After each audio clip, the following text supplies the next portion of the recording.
문재인 대통령이 곧 개각을 할 것으로 보입니다. 대통령의 국정수행 지지율과 여당 지지율이 집권 이후 최저치를 기록한 가운데 청와대와 내각 개편으로 집권 5년 차를 맞이할 것으로 보입니다.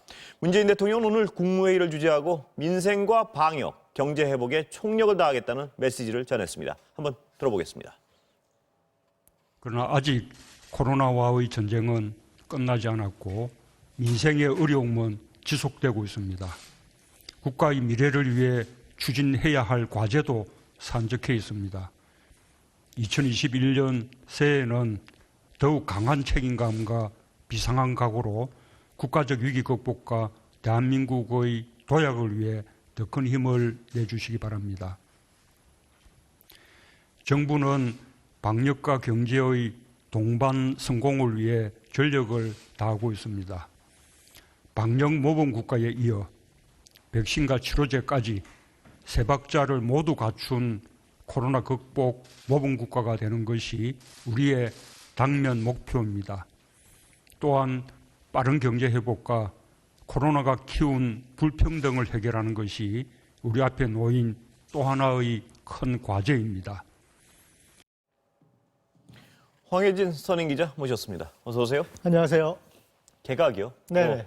하긴 하는 거죠, 분명히 이번에. 오늘 빠르면 뭐 발표할 거란 얘기도 있었는데 청와대 쪽 취재한 기자들 얘기가 오늘은 아닌 것 같다. 그 이유 중에 하나가 이제 추미애 법무부 장관이 이제 뭐 100% 지금 교체되는 게 확실하잖아요. 근데 추미애 법무부 장관을 교체하기 전에 추미애 법무부 장관이 검찰 개혁에 관한 그 작업을 다 마치고 물러나는 그 모양을 갖추는 게 지금 되게 또 한 그 중요한데 공수처장 후보 2명을 추천했잖아요. 그래서 뭐 두 분을 청와대 추천했는데 대통령이 1명을 지명해야 되잖아요. 그런데 뭐 인사 검증은 본격적으로는 국회에서 하겠지만 청와대에서도 그 이것저것 살펴볼 게 있어서 그게 한 하루 이틀, 길게는 한 3일 걸린대요. 그래서 청와대 쪽 얘기가 공수처장 후보를 먼저 청와대 지명하고 법무부 장관을 교체하고 더불어서 뭐 2명 내지 3명 플러스 3명, 추미애 장관 플러스 2명 혹은 3명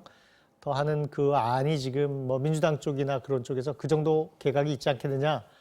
그러면 이제 이번 주 내일하고 모레 이틀이죠. 이번 주 얼마 안 남았습니다. 네, 얼마 안 남았으니까 내일 모레 연말이니까. 그래서 오늘은 아닌 게 분명하고 내일이나 모레쯤 뭐 공수처장 후보 지명하고 그런 개각이 이루어질 거다 이런 얘기가 지금 나오고 있습니다. 그러니까 말씀하신 대로 일단 모양새는 공수처장 후보를 지명하고 그래서 검찰개혁의 1단계가 마무리됐으니 당신이 할 일 다 했다 이런 모양새를 취하고 싶어 한 거라 이 그렇죠. 말씀이시죠? 네. 예. 그러면 추미애 장관 말고 다른 어떤 교체 대상으로 거론되는 쪽은 어디 있나요 지금?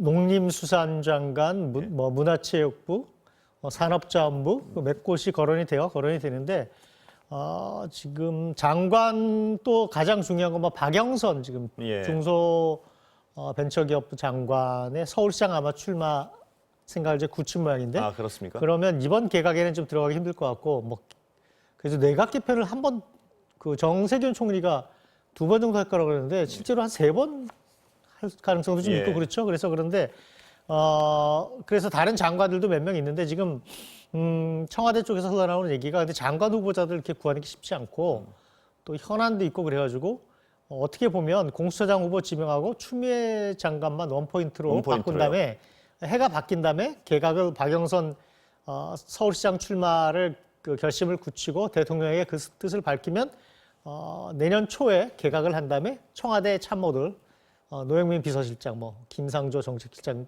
둘 다 바뀐다는 얘기도 흘러나오는데 그런 식으로 갈 가능성도 있다 그래요. 그래서 이번 주 안에 뭐 공수처장 후보 지명하고 추미애 장관, 법무부 장관만 바꾸고 네, 뭐 이런 얘기도 있다 그래요. 비서실장 교체는 다음 밀리고요. 그렇죠. 뭐 아직 모르겠지만 청와대 개편 같은 경우에는 내년 초부터 중순 사이에 할 것 같은 얘기가 많이 들리죠. 개각 먼저 하고.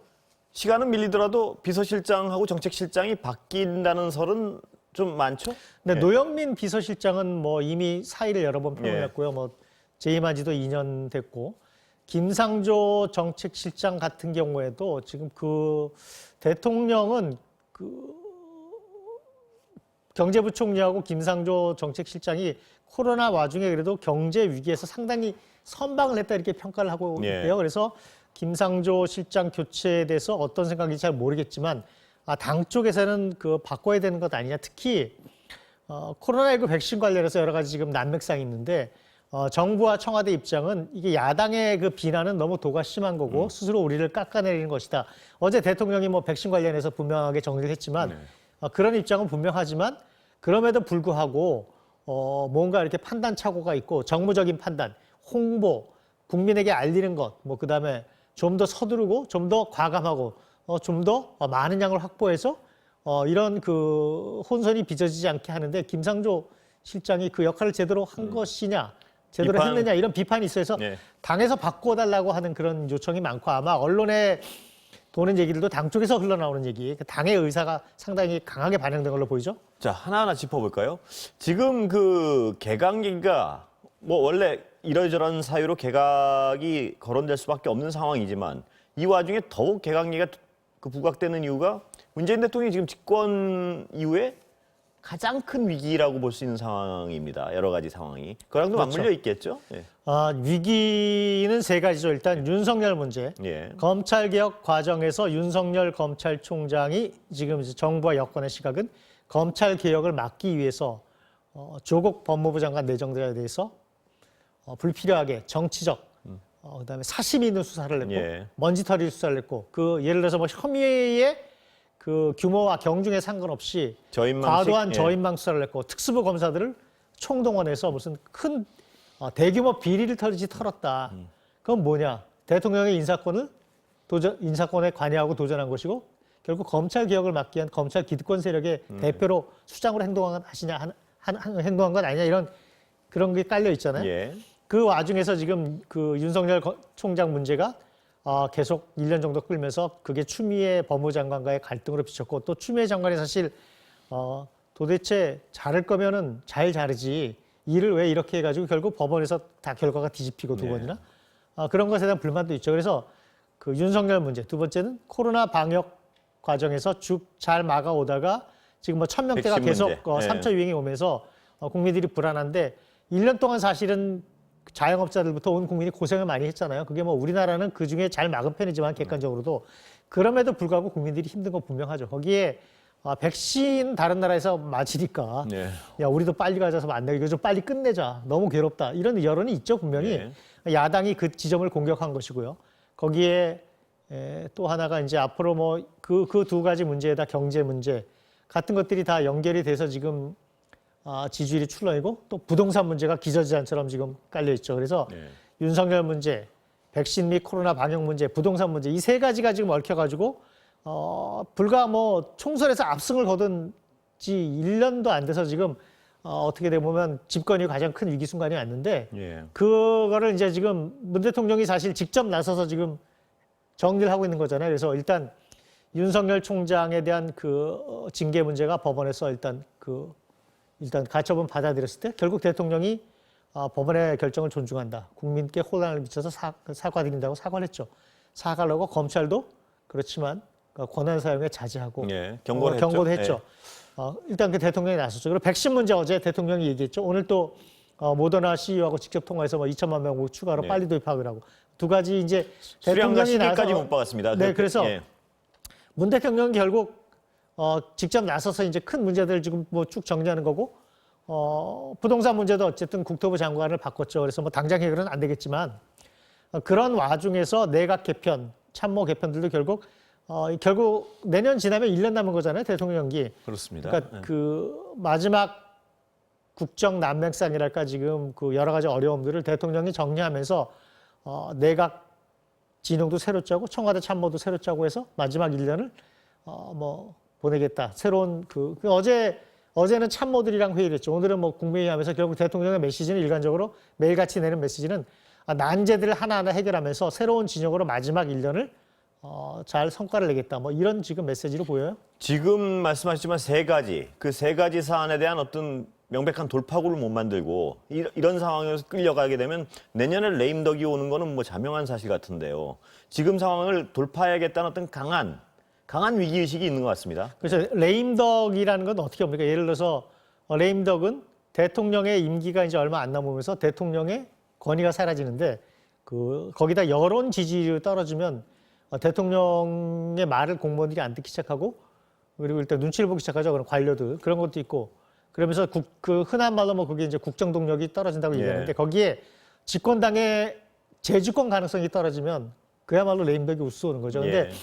지금 현재로는 뭐 윤석열 검찰총장이 대권 주자로 1위를 달리고 있지만 사실은 여야들의 여당 야당의 그 지지율은 여태까지 합치면 법여권 지지율이 높았어요. 근데 최근 여론조사도 이제 법률적으로 비슷비슷해져 가거나 정권 교체하겠다는 여론도 높아지고 그러면서 이제 위기 신호가 분명히 있는데 일단 그런 상황이 되면 레임덕이 오는 거죠. 그런데 그 전하고 좀 다른 게 국회가 압도적으로 여당이 네. 지금 의석이 많죠. 그래서 이제 그리고 유력한 대권 주자들이 여권에 훨씬 많죠.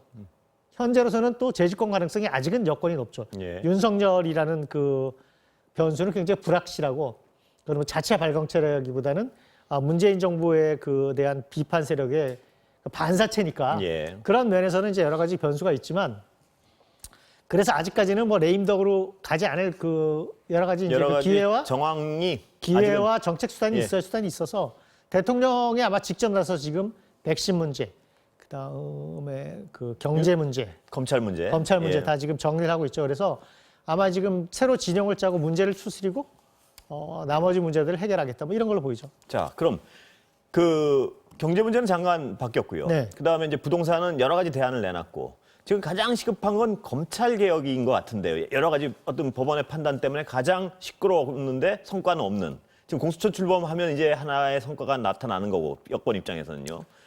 검찰 개혁의 남은 과제, 그뭐좀 속도를 내겠죠. 오늘 예. 지금 그 민주당이 일단 당에서 검찰개혁 TF 회의를 첫 회의를 했잖아요. 그래서 이낙연 대표도 얘기하고 쭉 여러 가지 얘기를 했는데 일단 결국은 2단계 검찰개혁 지금 검경 수사권 조정이 내년부터 돼가지고 검찰이 뭐 경제사범 그다음에 뭐 기타 등등해서 6가지 중요한 범죄 말고 수사를 안 하잖아요. 이제 못 하죠. 예.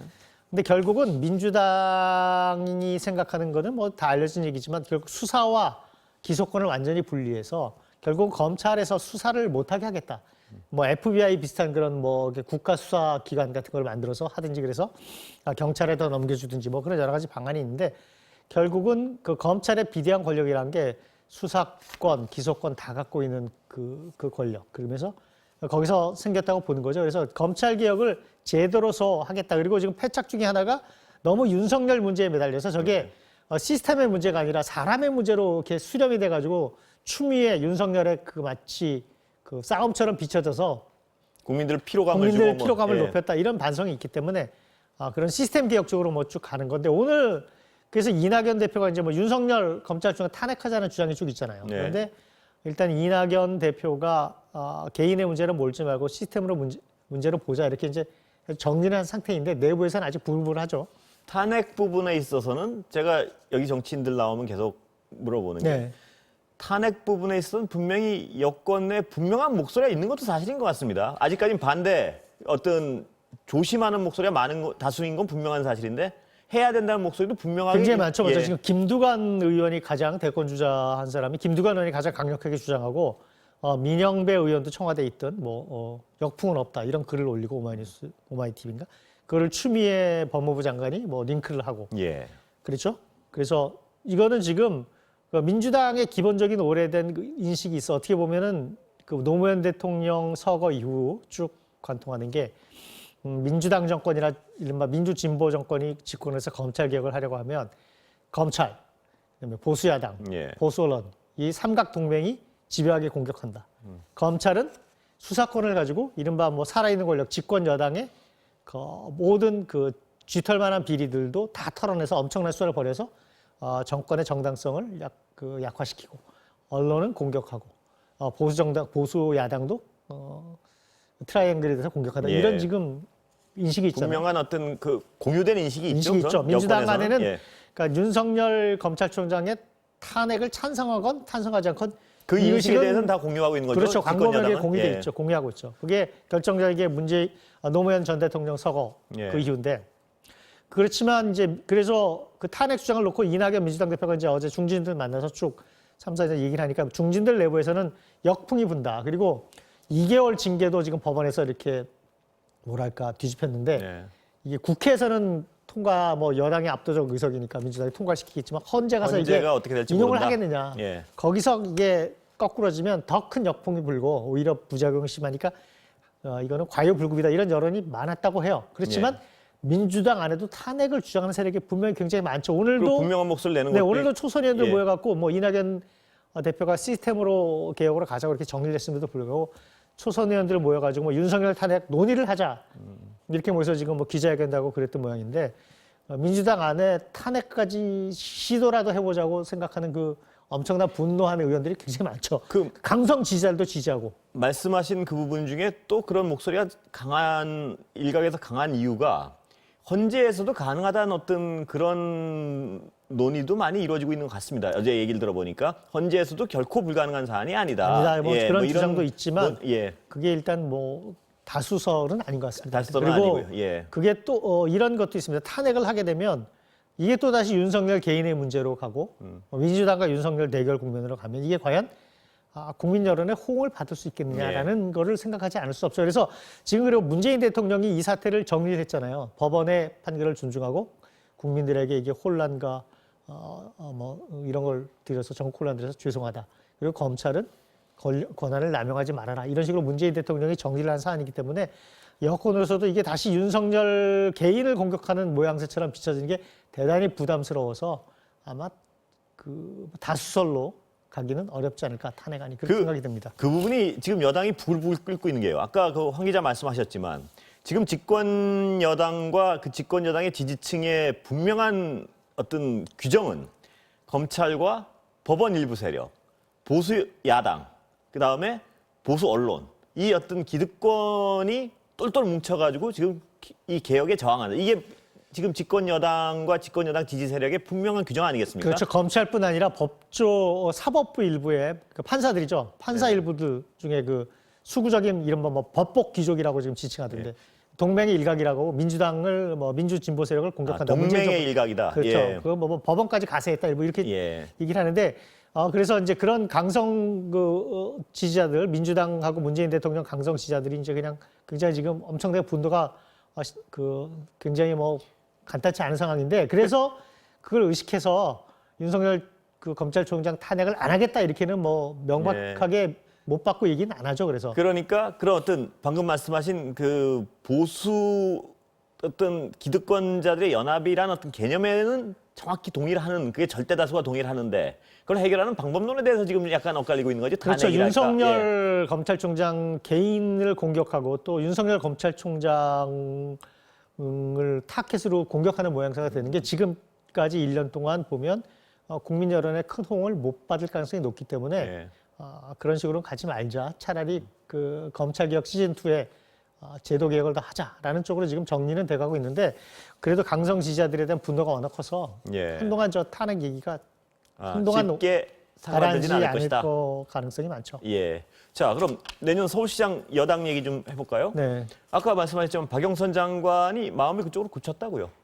박영선 장관이 뭐 예. 최근에 그 집권 여당과 정부 문재인 정부가 이렇게 어려운데 뭐 나설 수밖에 없지 않느냐라는 논리로 이제 뭐 서울시장 출마를 할 것처럼 얘기를 했다. 그리고 전언이 있군요. 네, 예. 그리고 그 주변에 그 선거 캠프에 참여할 만한 사람들 핵심 멤버들도 아마 다 모여 있다 이런 얘기도 있어요. 그래서 그런 거고 박주민 의원 같은 경우에는 지금 양강 박영선 우상호 의원이 나서면 얼마 전에 대표 선거에 나섰는데 또 서울시장 선거에 나서고 그럼 이게 선거 때마다 장설 때마다 나서는 것도 사실 뭐 진중해 보이지 않으니까 이거 해야 되나 말아야 되나 고민을 좀 하고 있는 것 같아요. 깊겠군요. 네네. 예. 그리고 더군다나 박영선 장관이 지금 여론조사상이나 가장 유력한 주자인데 박영선 장관이 나서고 또 박주민 의원이 거기 나올 때 실익이 무엇인가를 고민하지 않을 수도 없을 것 같습니다만. 그렇죠. 큰 선거에 자꾸 나서서 당선이 안 되면 그것도 좀 가벼워 보이죠. 어떻게 보면. 예. 그런 면도 있을 수 이미지가 있죠. 소모되는 게 그렇죠. 이미지도 소모되고 예. 장쓸 때마다 팔물건 살물건도 없이 자꾸 장터에만 가냐 이런 그 모습으로 뭐 정청래 의원이 잘 쓰는 말이지만 예.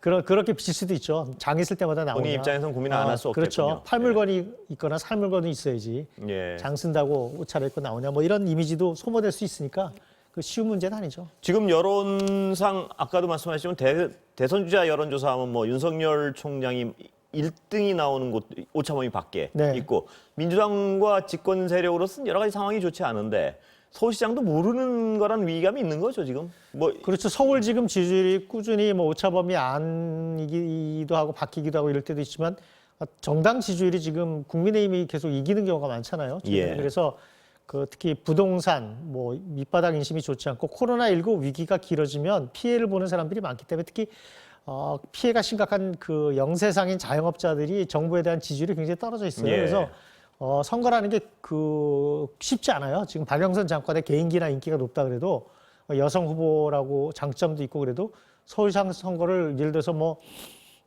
범야권이 단일 그 대우를 만들어서 금태섭이든 안철수든 예를 들어서 유승민이든 오세훈든 단일 후보를 내세우면 그 선거가 쉬운 선거가 결코 아니죠. 민주당은 굉장히 긴장하는 선거이기 때문에 예. 그래서 특히 지금 예를 들어서 뭐 백신을 2월 중에는 뭐 맞을 거라고 지금 대통령도 얘기하고 뭐 여당도 그렇게 하고 비서실장도 얘기하고 그렇지만 그 백신 문제 그치 사실 이런 민심 있잖아요. 야, 백신 빨리 들어와서 좀 맞아가지고 집단 면역 빨리 만들어서 이거 좀 벗어나고 싶다라는 안타까움이 유명한 있는 거예요. 여론이 있죠. 장사도 예. 하고 그런 여론이 있기 때문에 정부도 그걸 알기 때문에 국민의힘 공격이 부당하고 뭐 자학적이라고 얘기하면서도 지금 빨리빨리 그 여론 심상치 않기 때문에 반응을 하고 있는 거 아닙니까? 대통령까지 예. 나서서 백신 문제, 부동산 문제로 총공세를 벌이고 단일 대우로 나서면 민주당이 서울시장 선거 이렇게 장담할 수 없죠. 그래서 지금 예. 양쪽이 정말 진검승부로 총력 승부를 하기 때문에 굉장히 고비죠. 4월 선거가. 그렇습니다. 아까 여러 가지. 근데 부동산 문제는 일단 약간은 지켜봐야 된다는 어떤 그런 분위기가 있는 것 같고요. 네. 윤석열 총장 문제도 일단은 한판이 끝났고 이제 공수처라는 게 진행되고 있고요.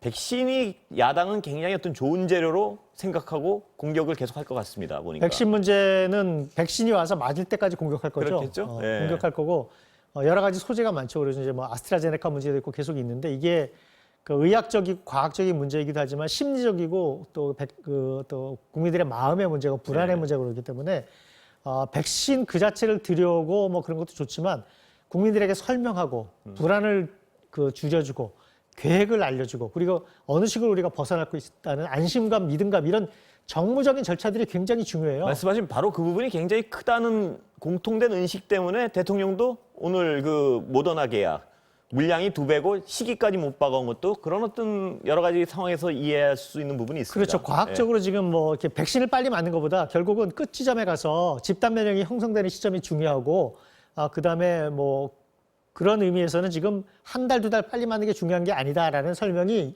이해가 되지만 사람 심리란 게 내 옆에 와서 백신을 쭉 맞고 그게 뉴스에 나가고 그러면 국민들이 보면서 야 이제 왔구나 이게 좀 벗어나겠구나 이런 심리적인 안도감이 있잖아요. 그런 거를 사실을 잘 다독여주고 그 안심감을 주는 게 정치인과 위정자들의 임무죠. 그런 의미에서는 정부적 판단이나 이런 거에서 민주당이나 정부가 훌륭했다? 그렇게 말하기 어려운 점이 분명히 여러 가지 있어요. 그렇기 때문에 야당이 공격하고 그게 민심이 흔들리는 거니까 대통령이나 예를 들어서 정부 여당도 그걸 알기 때문에 지금 이렇게 총력을 다해서 지금 백신 확보하고 매일같이 국민들에게 대통령이 직접 얘기하고 그러는 거 아니겠어요? 그러니까 근데 야당으로서는 어쨌거나 호재죠. 이게 끝날 때까지 호재인 거예요. 끝날 때까지 호재이고 지금 정부 여당으로서는 정말 최선을 다해서 대응하지 않으면 큰일 난다는 생각을 할 그렇죠. 수밖에 그게 없겠죠. 살얼음판을 걷듯이 그리고 뭐 여러 고비가 있다고 전문가들이 말씀을 하잖아요. 예. 백신이 들여와도 지금 뭐 처음에 얼마가 들어오고 뭐 고령자들한테 언제까지 어떻게 맞고 이런 쭉 있으니까 그 과정 하나하나가 살얼음판을 걷는 것이고 그 반대로 국민의힘에게서는 기회가 된다. 기회가 되고 공격 포인트가 되고 상당히 선거 전에 정말로 그 호재죠. 야당한테는. 지금 말씀하신 그 부분이 접종 시작을 저쪽에서 먼저 한 선진국 몇몇 나라들이 먼저 한 거는 그쪽의 상황이 지금 우리보다 훨씬 안 훨씬 좋기 급하죠. 때문에 거기는 뭐 사망자 몇만 명씩 걸리고 그러니까. 집단 면역이 언제 형성되는가는 너무나 대단히 중요할 겁니다. 아마 뭐냐면 남들 옆 나라는 정상화됐는데 만약에라도 아직까지 그 정상 생활을 못 하고 있고 이런 상황이 벌어진다면 굉장히 그거는 앞으로 그러니까 정부 여당이나 그 보건당국자들이 굉장히 섬세하게 철저하게 총력전을 해야 되는데 예를 들어서 뭐 그런데 보면 이웃 일본 같은 경우도 한 2월 돼야 접종 시작할 거거든요. 시간은 그렇죠. 근데 거기는 우리보다 더 급한 게 있죠. 7월 달에 올림픽 해야 되니까. 예. 그래서 그거를 서둘러야 될 여러 가지 이유가 있군요. 있지만 우리도 사실 일단 차분하게 보면서 다만 국민들의 불안을 확실하게 안심시켜 주 있는 그런 이렇게 투명한 정보. 과학적이고 예. 투명한 정보를 정부가 숨김없이 제공하는 게 굉장히 중요하죠. 예, 오늘 말씀 여기까지 듣겠습니다. 감사합니다.